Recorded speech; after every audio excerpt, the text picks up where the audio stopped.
Saya melihat dari integritasnya aja, beliau adalah orang yang berani bertanggung jawab dan nggak takut menangani resiko tersebut, ya kan? Banyak orang, banyak koruptor beraninya cuma nyolong duit negara. Ketika disuruh mempertanggungjawabkan, sakit lah nanti ada bakpao lah di kepalanya kan, ya macem-macem toh. Kita lihat seperti itu kan sesuatu yang lucu. Oke. Nah, bagaimana kita melihat seseorang semacam Sheikh yang usianya sudah 75 tahun ke atas, nggak takut loh dia berkorban untuk negara. Yang seperti ini sangat langka. Saya lihat ini sangat langka.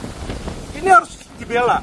Makanya saya lihat integritas orang ini, ya kan. Saya berani pasang badan untuk maju dan berbicara di situ. Karena saya lihat ini orang punya integritas yang tinggi, ya. Dan dia ini tidak memperkaya diri sendiri.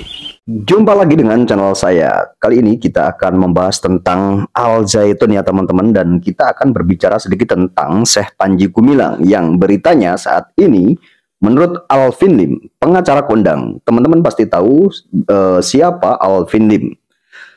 Beritanya saat ini bahwa kasus TPPU yang diduga Panji Gumilang ini melanggar atau saat ini sudah ditersangkakan sebagai tindak pidana pencucian uang. Akan tetapi berbalik lagi kita jika melihat pernyataan Alvin Lim ini ya, jika Panji Gumilang ini adalah korban dari dugaan kriminalisasi ya teman-teman. Dan teman-teman pasti tahu Al Zaitun ya, atau Mahat Al Zaitun itu dulu sering dibicarakan dan banyak sekali selentingan-selentingan bahwa di Mahat Al Zaitun adalah sarang teroris ya, ada bunker yang di situ isinya adalah gudang senjata atau apa gitu ya teman-teman, dan di situ itu mengajarkan aliran-aliran sesat, dan itu saya tidak tahu. Dan kita simak apa pernyataan-pernyataan dari Alvin Lim, seorang pengacara kondang yang saat ini mendampingi Syekh Panji Gumilang ya teman-teman ya. Tadi hampir 2 jam ya, iya. Kita keliling Mahat Al Zaitun. Iya. Kesannya dong? Sangat luar biasa ya. Saya lihat ini adalah sebuah, nggak kalah sama luar negeri ya. Ini besar sekali, dia punya lahan, dan kayak kalau kita orang yang pernah ke San Francisco, ke Berkeley ya, suasananya kurang lebih mirip ya, tempat-tempat untuk orang itu belajar di sana. Jadi kusyuk di situ dan sangat tertata rapi kalau saya lihat alami. Gitu ya. Iya. Ini background kita Masjid Rahmatan Alamin. Kita lihat kan ini setengah jadi, dan konon katanya baru sekira 50% pembangunan. Iya. Tapi udah kayak begini dan sudah bikin heboh. Iya. Gitu. Kalau Alvin ngerti gimana? Kalau saya lihat yang namanya pembangunan kalau untuk sesuatu hal yang baik ya, harusnya didukung ya oleh pemerintah dan masyarakat. Situ. Gitu ya. Ya. Terus perkembangan perlawanan sudah sampai di mana, Pak? Kalau saya lihat dari pihak Barreskrim juga udah mulai kewalahan ya. Karena selama ini mereka ini melakukan black campaign. Kalau menurut saya ini dari pihak lawan ini melakukan black campaign, yaitu mereka mau bikin perspektif di masyarakat bahwa Al Zaitun ini seolah-olah adalah perkumpulan dan organisasi sesat, ya semacam kayak teroris lah, sehingga nantinya dengan mudah mereka bisa tutup seperti FPI.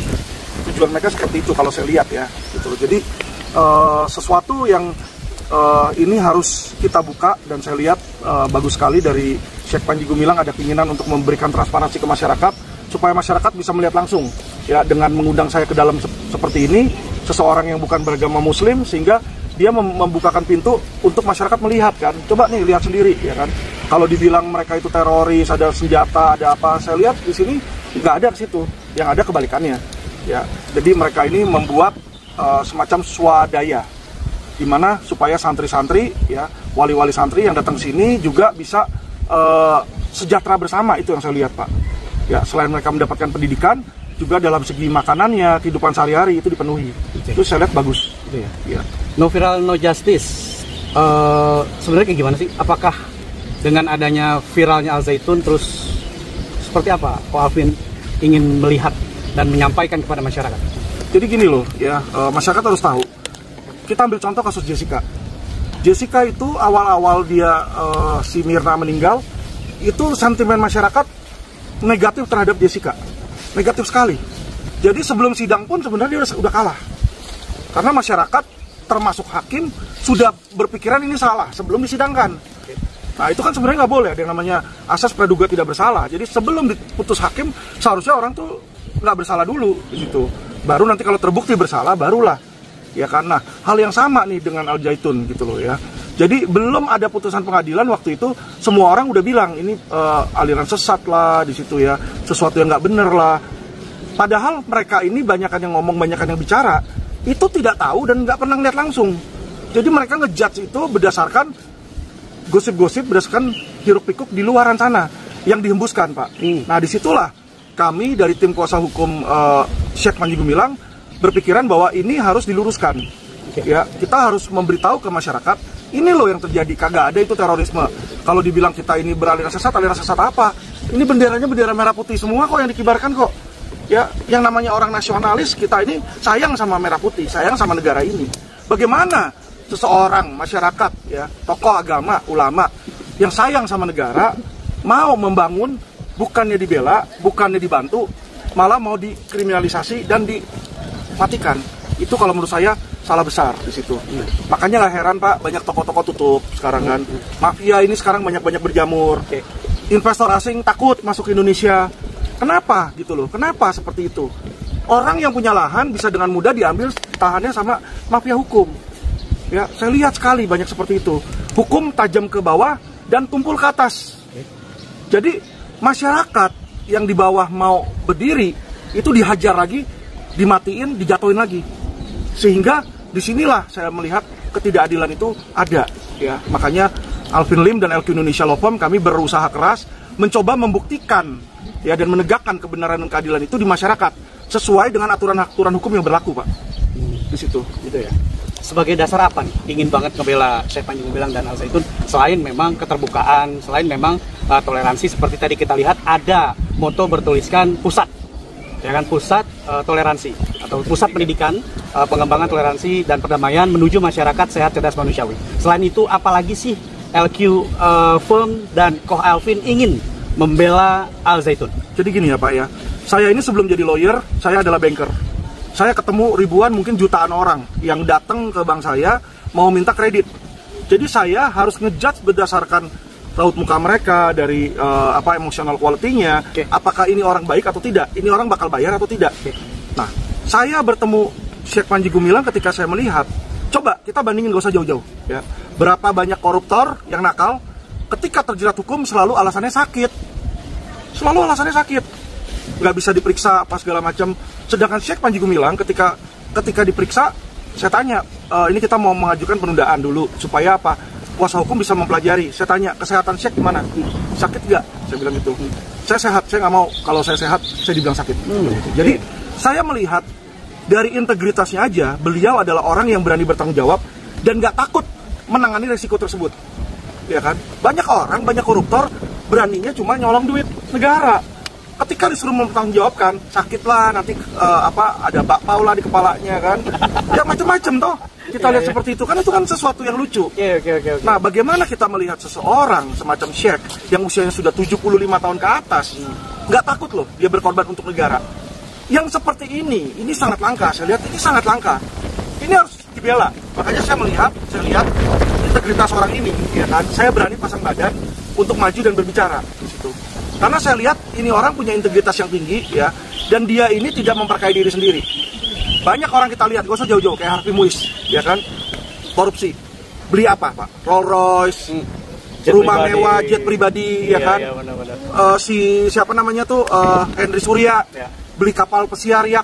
Saya lihat Panji Gumilang kalau mau bisa loh, dari lama itu dia ambil utang dari bank, kalau dia mau mencuri aset pesantren ini mampu dia. Tapi tidak terkilas itu Pak, saya lihat. Kenapa? Namanya dipakai benar, tetapi dia bikin surat akte bahwa dia menyatakan ini bukan punya dia. Sehingga walaupun dia atau nanti ahli warisnya tidak bisa mengklaim bahwa itu punya mereka. Jadi saya lihat di sini, inilah seseorang yang punya integritas tinggi Pak. Oke. Ya. Dan terlihat intensinya ya, ketika seseorang itu kan membuahkan hasil dari intensi atau niatan. Nah, yang Ko Alvin lihat dari Syekh Panji Gumilang ini niatannya seperti apa? Saya rasa untuk masyarakat, menteri juga presiden ya, baiknya kalau kalian ada berpikiran negatif tentang Al Zaitun, ya toh kalau ada ya, silakan datang ke sini kalau menurut saya. Datang lihat sendiri, buktikan. Ya kan, karena Mabes pun juga sudah datang berserta Densus, diperiksa semua pakai alat metal detektor, katanya ada rudal lah, ada bunker lah. Tadi nemuin nggak? Ya kan, kagak kelihatan. Yang ada adanya santri ya? Yang ada ayam, tuna buat makan di situ ya. Jadi saya melihat bagaimana seseorang yang berusaha menghidupi masyarakat di daerahnya kok justru difitnah dengan fitnah yang sangat keji, Pak.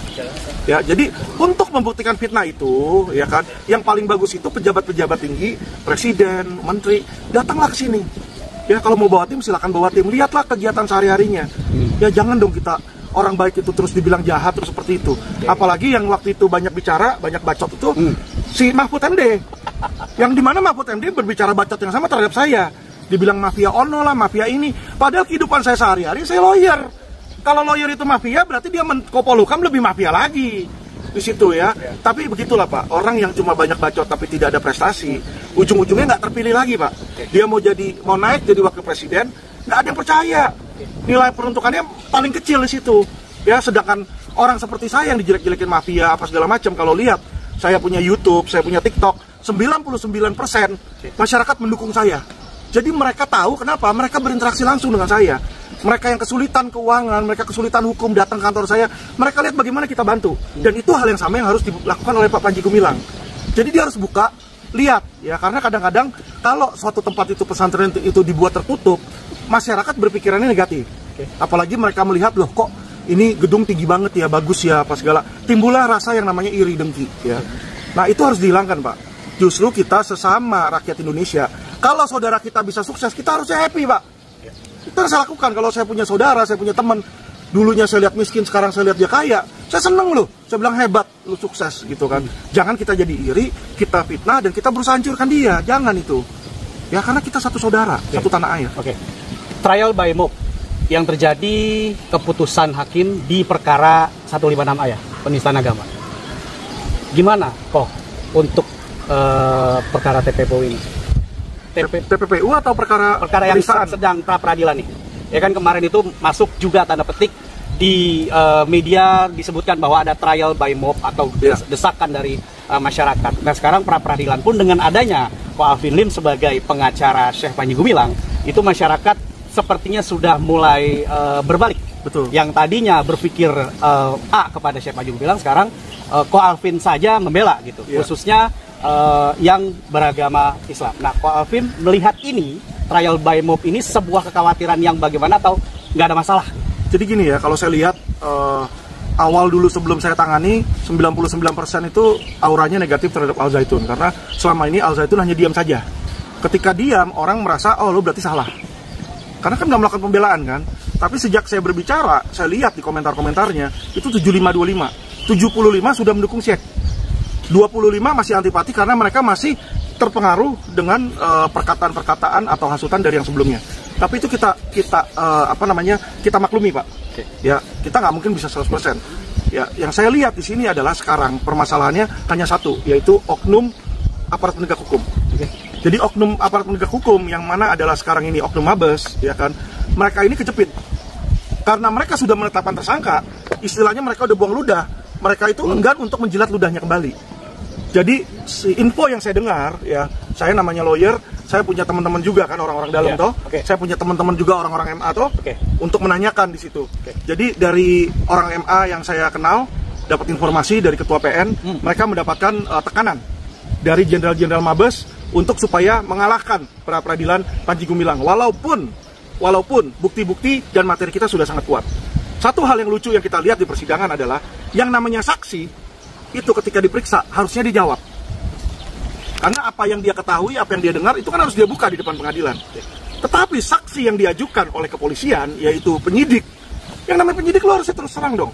Iya dong, jujur. Itu kan yang kita harapkan dari aparat penegak hukum toh. Masa ditanya nama polisi jawab, tapi ditanyain sama kuasa hukum nggak mau jawab. Kan lucu. Kalau kamu benar, kenapa kamu mesti sembunyikan dan tidak mau jawab? Nangkap ya Pak ya? Jadi ketika saya mau nanya tentang berkas perkara, dia nggak mau jawab di situ.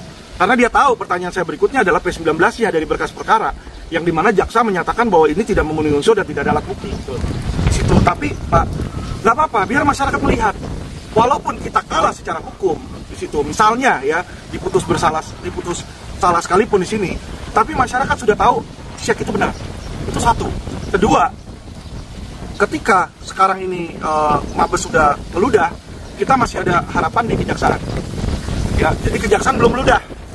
Jadi dia masih bisa melihat dengan adil, oh ini ternyata Syekh ini tidak bersalah karena dia udah kasih P19 sebelumnya. Ya. Tidak ada alat bukti dan tidak memenuhi unsur toh. Jadi sangat mudah untuk dia mengeluarkan yang namanya SKP 2. Surat ketetapan penghentian penuntutan. Nah, itu yang nanti kita harapkan, Pak. Oke. Terus mengingat hari Senin dan Selasa ya. Selasa Ya. kesimpulan, Senin kesimpulan, Selasa keputusan. Terus saya lihat TikToknya Ko Alvin selalu viral. Yang terakhir ini di galangan kapal, Ya. dan Ko Alvin menuliskan surat terbuka untuk Ya. pemerintah. Betul. Boleh dong Ko disampaikan kembali di Logius TV tentang yang kemarin Ko Alvin sampaikan. Sampai-sampai Ko Alvin bilang ada makan gratis dan lain-lain. Betul. Jadi gini, Silakan. Pak, ya. Kita melihat bagaimana oknum-oknum itu bekerja. Seseorang yang mungkin berbeda pandangan, ya agama, atau beda pandangan keyakinan, atau beda pandangan culture, itu tidak seharusnya dikriminalisasi. Ya, tidak seharusnya dikriminalisasi secara hukum. Karena yang namanya beda pandangan, orang bisa aja berbeda pandangan. Sekarang, kalau cuma beda pandangan siapa yang memimpin santri di depan laki-laki atau perempuan, pertanyaan saya simpel, Pak.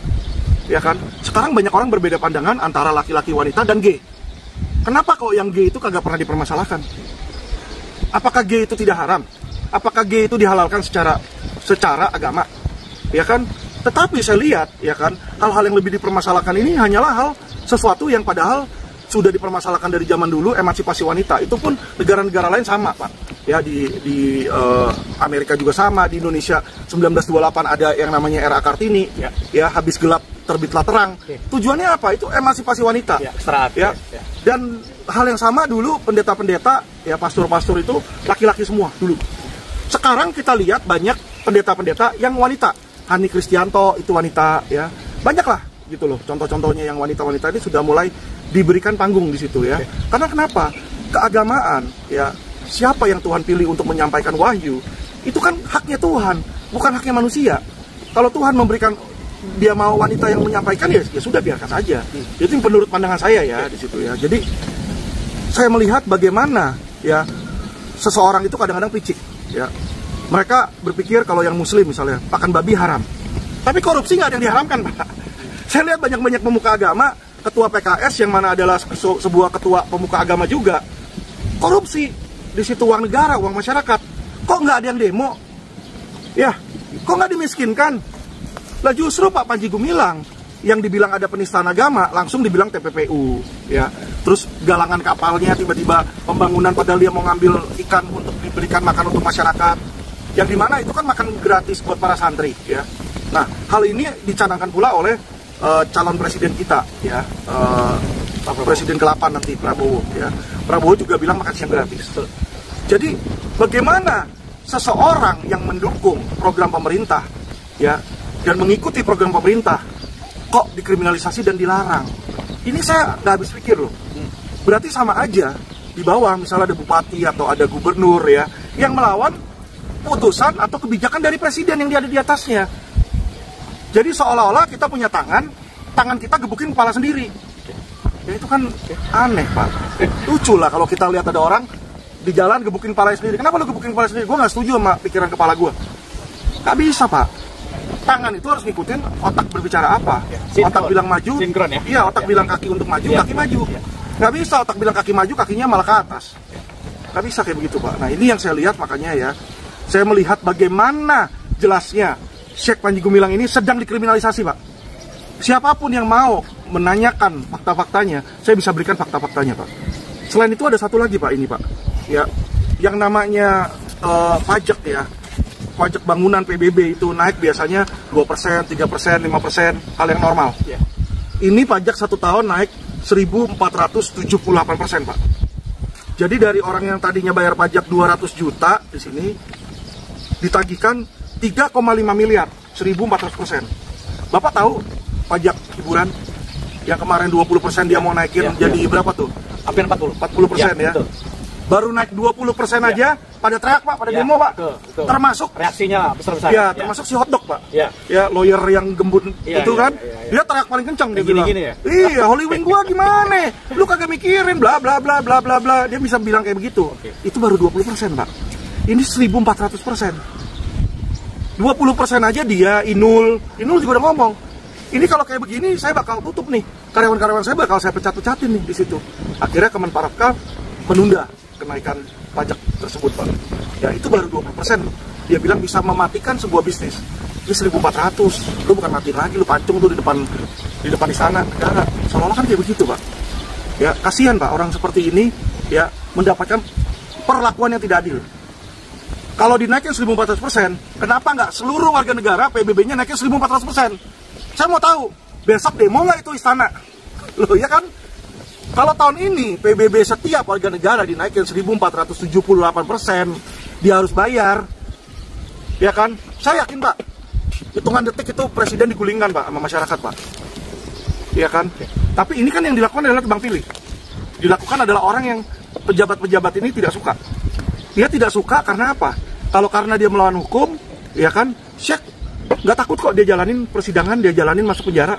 Tetapi kalau di diskriminasi hanya karena berbeda pendapat, saya merasakan bahwa itu sudah melanggar HAM, Pak. Hak asasi manusia sudah dilanggar.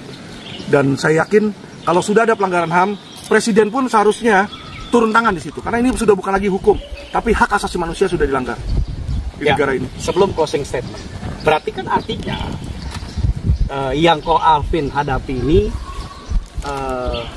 banyak orang, banyak institusi. Itu tidak menjadi kekhawatiran. Gak usah khawatir, Pak. Kita ini sebagai manusia hanya takut pada Allah SWT itu. Kalau di dalam agama saya, kita hanya takut pada Tuhan Yesus. Gitu loh. Buat apa kita takut sama manusia yang bisa membunuh badan kita?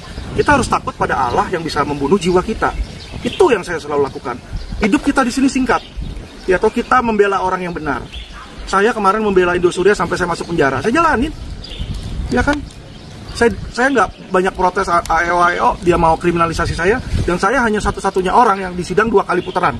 PN, PT, MA, disidang lagi PN, PT, MA. Hanya karena sidang pertama di MA saya dilepas. Kan lucu, Pak. Terus disidang lagi dari awal, perkara yang sama. Kan nggak boleh itu nebis in idem. Tapi hal yang seperti itu mereka langkahi dan tidak ada yang berteriak. Ya saya jalani pula toh. Keluar dari penjara, saya tetap bela masyarakat. Selama saya lihat benar.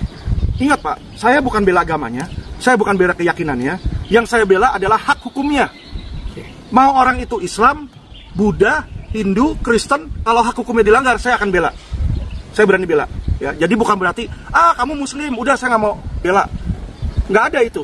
Oh ini Muslim sesat, oh ini Muslim ini, kita harus bela Muslim yang nggak sesat, Muslim sesat nggak boleh. Sesat kan menurut orang. Ya kita kan buktikan di pengadilan atas hak hukum dia. Apalagi yang sedang dipermasalahkan misalnya TPPU. TPPU kan pencucian uang nggak ada hubungannya dengan agama, Pak. Ya jadi kalau banyak orang yang berbicara ketika saya membela hak hukum Pak Panji Gumilang, dibilang, Pak kenapa kok Pak Alvin mau membela Pak Panji Gumilang? Padahal beliau adalah penista agama. Saya bela hak hukumnya, itu ya patut digarisbawahi. Saya membela hak hukumnya, apapun agamanya, apapun sukunya, apapun rasnya, kalau hak hukumnya dilanggar, kami sebagai lawyer wajib membela, itu sesuai undang-undang advokat. Yang saya lakukan adalah penegakan hukum, menjalankan undang-undang.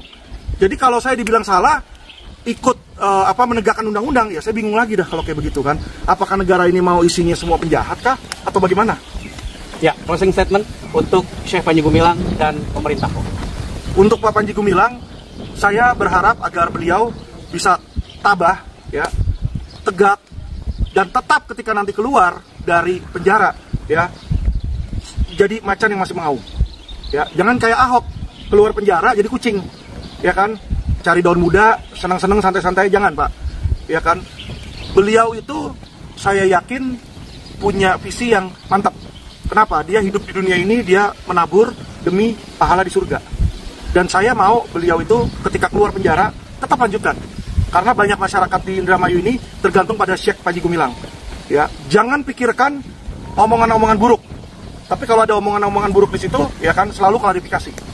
Karena kalau tidak klarifikasi, orang berpikirnya, oh, lu diam berarti lu salah. Di situ, ya.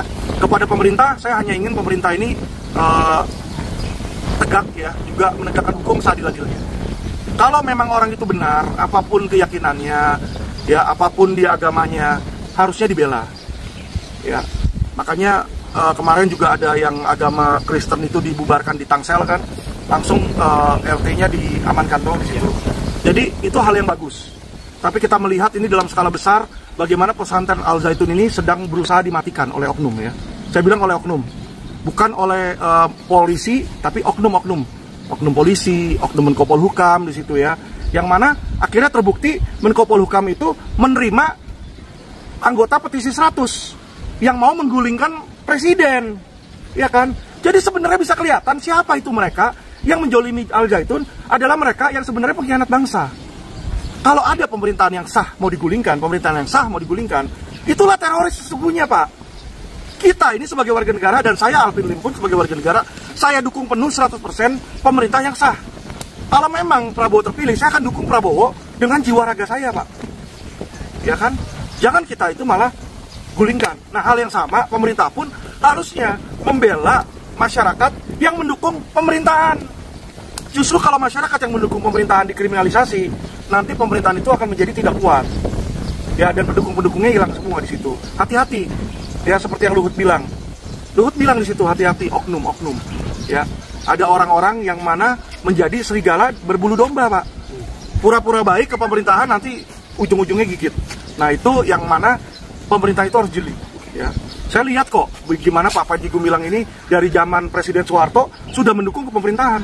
Ya, foto-fotonya Mas Soeharto banyak, foto-foto sama Gus Dur ada di situ. Ya, jadi itu yang patut sebenarnya kita lestarikan dan kita dukung.